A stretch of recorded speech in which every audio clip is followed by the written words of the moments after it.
Nakanya da ko cho YouTube fans ko cho phong you nhớ là YouTube thì Facebook mà nó là chỉ của sinh sự hội là chỉ gió của là khi này mà khử lông chơi nè mà khử lông chơi chỉ của cho ingredients của cho mong bảo lên nó xứ tại nó là chỉ nữa cậu khó xuống lẩu nè 10 cups of zum lau cho zum lau nó chỉ nếu họ chọn đồ của tôi mất trâu này nè so zum lau này chỉ cái này thì muốn soak overnight là do cái chỉ không soak overnight là chỉ có yếu chủ muốn at least muốn được trâu for blossom nữa để cái gì đó nó yếu của gì in na thì half of your coconut flakes nè so cho coconut flakes của chị nó chỉ nữa nhớ là cho nó nữa cho frozen chỉ của you là của mình muốn nữa defrost thì của leave nữa out in room temperature overnight home brand của chị home brand nó nè frozen striped young coconut nữa họ nó chỉ của nhiều họ nó nên đến đấy thì nữa cho cái gì hay nữa rồi có tỏ nấm tàn này có tỏ sugar đó chỉ nữa cho cái gì hay cho nên nó chỉ cho half of your coconut flakes. Then nó chỉ cho can of your red mung beans. Lấy cho nông tàu lia của nhá hậu phư nó nữ nhón thôi cho syrup ta chỉ cái gì cái của mua nữ rinse để bay lâu cho còn cho syrup cái gì đó so cái gì hình này mới cho lột hoàn hơn chùa lấy ôm mỏng được không long trắng để thì cho cái gì hình nè để nó chỉ của also she ó bông cho coconut milk nó ở dưới hạt tiêu ôm mỏng không long trắng này chỉ của nhẹ she cho coconut milk nó nữa cho mắm hấu lẩu nè nữa cho flavor nó cá rồi thế chịu ổ tròn nè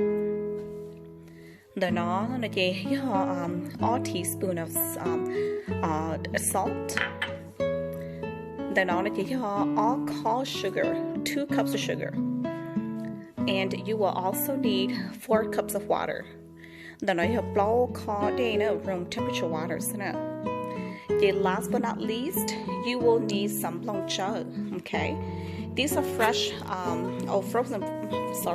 frozen long chug but you will want to cho room temperature overnight vậy nên you don't want to số hú vấn đề này chỉ là để theo lịch trình bên để theo chỉ mỗi cho kéo một cậu hoặc là một số là họ chấm lòng cháu nè. So again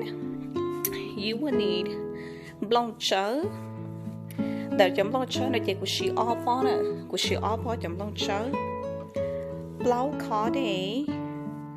all cod sugar all can of coconut milk. Coconut milk này can you cho 13.5 ounces of 400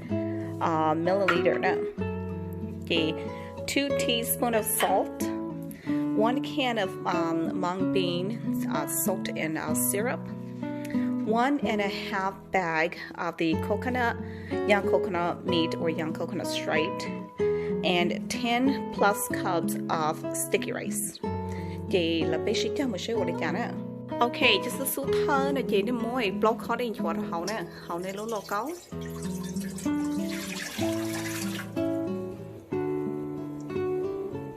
Okay, cái next cái này đầu cho xuống lẩu nè, mới cho xuống lẩu đó hậu lố câu này có tá.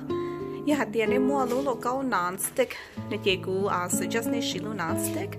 Hoặc giờ này chỉ mua lố non-stick này chỉ này chỉ họ lố câu tức là tàu để chỉ lố câu you should be able to accommodate này cho xuống nè.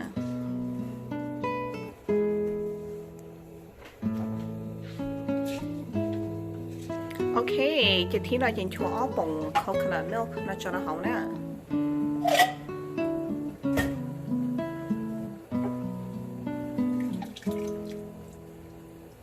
Okay, add the salt. Từ đó cho all teaspoon J nè, cho all teaspoon J nó hậu nó thế. Cái cho sugar thế. Trên đó nói cho all call sugar nè. ok chị thấy nói với họ tên này add cho chú blau chị cho đây chị cho apple coconut cho sugar thì cho chị ta lại nữa chị nên mua nữa đỏ nữa món này đỏ có ít này nữa khoa ta na ấy cho đây nó lâu ta ấy chúa cho chú thế thôi nên mua lu chú nhẹ lu chú mua lớn nữa chị chỉ mua chả chú lớn nữa chị thôi nó mà lấy add cho ấy nông tàu này thì mà lấy add cho coconut flakes đó nèแต่น้องในเจนี่ชั่วโมงละเทียนย้อนแต่ใช้ในว่าในโจ๊กสูใช้ในอยู่อันเตาเราเจอซะหน่อยใช่แต่ในเจอในเจนี่กูดาวใช้ซื้อพอใช่แต่ในว่าเตาเจอในกูว่าหน่อยกูข้อต่อเช้าเลยในเจนี่อยู่เตาดออีอยู่ขีดแค่นั้นดอก็จะได้เนาะเนื้อข้อตานะ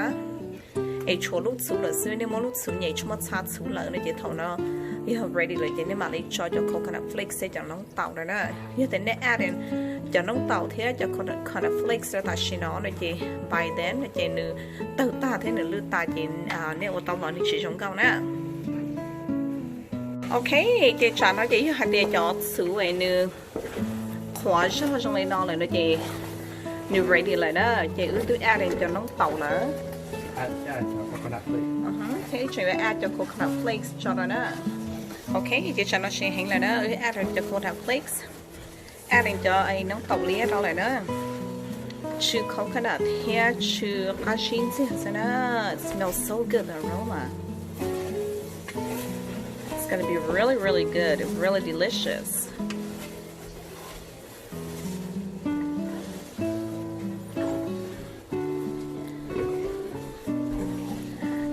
thôi nên uli nó ta nên mua nữa xí đó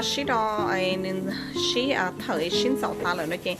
nên mua khỏi chú tuổi nó khỏi chú tuổi tao có cho mỏ ý nhiều gì rồi đó nhưng thầu cho số nó hết cho mỏ nó ý nhiều gì rồi chỉ nên mà mua cho lòng bún nè ok thôi cho số nên mua đôi nó ready rồi nó chỉ nên mua transfer tới đợi lúc mình nhỏ tài nữa lấy cho nó nhập pia còn lo đi nó nữa em mua cho mua như transfer từ lúc có nó là cho tỏ lúc pia nó chị dù mua cho một khử long chơi ví dụ cho mình dùng nữa cho ba lúc xíu mà sự cán gì nữa ví dụ cho một chú thật gì nữa chú cho bó phải lông móng chứ chú hỏi ví dụ cho một chú nữa tôi phía mà chụp ăn gì cho bạn luôn thì nói cho một chút nữa ok cho nó gì cú ba mắt gì tu bé khử tao ta đi nào rồi nè bé khử tao ta rồi chị bé cho một chút cú xí họ thấy cơ thia lúc chú nói họ chú nó lo nữa họ chú mỏ tao thôi tôi này nó cho cái nhau chỉ trong này nè chị cho chú nó với họ chú nó lo lên đỡ chị ứ chú cho mỏ sầu bó nó là chị ứ chú tàu nữa thì của hai chú về cậu khó nữa cậu khó chị được tàu lên nó hiện ứ mỗi cho xí chung xí nhà lên nó là chị từ cho đi blotchy layers nữa chú nó chị nhon tại đây xem này dù chú lu chú từ xứ giờ thế nên mua chú mẹ này chị này giờ tao ở bên chỗ chú giờ hai tia nên mua chú lo này chị nên ở ý chỗ xứ của tàu lại thế chị ơi cho một chú rồi nên sai nữa ok cho tôi chú rồi đồng garage nó nói chị ơi một chú này là garage nó lỗ tầng này chị ơi nên cho lỗ tầng này chị nên cho high heat nữa có cú nữa chị please sẽ lấy giá nó mà đã cho rồi nên sai nữa ok cho nó cho to rồi nữa sẽ to này cho bạn lúc này nó sữa một mò ít lúc xa sẽ có tàu sẽ nó to lỗ tới đâu cho nó mà cho bán xe sữa cú chỉ các cái này là trồng phong hi sẽ là như hạt tiền thầu này chun chỗ nó là chị nếu mà hồng bao đóng này nó nữa cho đây thì là chỉ drip một cái hồ này chọn chỗ chỉ ta lên đó là hồ này chú chọn chỗ sầu bó nè nó chỉ cho nên mua Thái mà nó chỉ ở này mua cho ít sao mong nè đó họ của chú đàn tàu này chỉ của chú ít sao mong để cho vô thế xíu cho nó share lại cái giờ mua transfer tới nữa cô tụt xí mua transfer tới mà lấy cho nên một sai hay thì lớn chỗ xí vì trong cô họ lấy cho insight thế nữa chứ cá nữa chứ cá trâu chứ coconut cho nên chú sắp bốc không trong chỗ nó máu chứ cá thia cá hình này là cho nên cho chị tao ấy bảo ấy cho nó là mua ấy cho mù ô nó xin này học bút xí họ như thế cho nên tính sau rồi nó thay ra bút xí bố nó còn nó yêu cầu version nó ấy bé cho nên sẽ chơi để nhớ rất sâu nhớ nó lại đó còn nó cũng share đó vào Facebook nó cũng cho nên chơi anh ấy chân chị tao xong ôm mà xong quá cầm lông trắng đó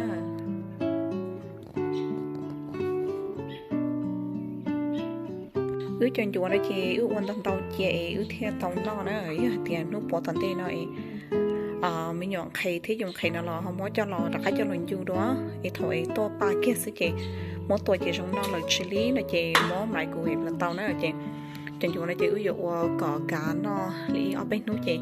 mất khử luôn đi nó mất cậu luôn đi nó hỏi như thế này chú kia nó kia này chú chơi sẽ chị nên chỉ chạm bên nhà mỗi khử luôn đi nó cho là tiền thôi nó cho bạn luôn xí máu dễ lại cơ cho nó chỉ ướp đánh tròn nữa cho nó cho natural oil from the coconut milk and also from the coconut flakes that we used, okay? So that people don't misunderstand. They're not again new chi đi nói nữa cho ít cho natural oil rồi cho coconut milk or base xí nữa. Giờ mua po inside thì thầu tàu lò nó nữa mua thế nữa trong con bộ chả nữa. Take a look here. Cho cá cần cầu nữa. Giờ mua hẹn sao cái gì? It's really good.